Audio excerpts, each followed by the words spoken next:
জগন্নাথ অত্যন্ত প্রিয় কারণ এক সময় রঘুকে জগন্নাথ বলছে, রঘু চলো আজকে আমরা কাঁঠাল চুরি করতে যাবো। রঘু বলছে কাঁঠাল চুরি করে কি লাভ, আর বললেই তো পাওয়া যায়। বলছে না না, তুমি বুঝতে পারবে না, বৃন্দাবনে অনেক কিছু আমাদের সব কিছুই ছিল, কিন্তু চুরি করার মজাটাই আলাদা।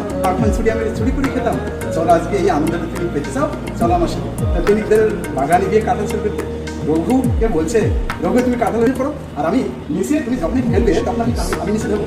একদম কথা মতো কাজ রঘু উপরে উঠে গেলেন। আর যখন এই কাঁঠাল, একটা বড় কাঁঠাল, আর বড় কাঁঠাল তিনি ঘরে বলছে, জগন্নাথ রেডি? বলছে জগন্নাথ হ্যাঁ আমি রেডি। আর একদম কাঁঠাল একদম ফেলে দিয়েছে বাড়িতে, জগন্নাথ একদম পালাম দিয়েছে। আর এখন ধপাস করে উঠে গেছে। রাজার যারা করেছে তারা এসে গেছে, দেখছে কি হলো, দেখছে বড় কাঁঠাল পড়ে গেছে।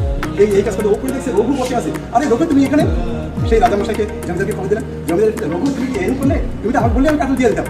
বলছে না না, এগুলো সব জগন্নাথের দিতাম, জগন্নাথ কাঁঠাল অত্যন্ত পছন্দ করেন, এই জন্য আপনারা যদি কখনো যান জগন্নাথের কাছে কাঁঠাল নিয়ে যাবেন, আর জগন্নাথ অত্যন্ত প্রসন্ন হবে।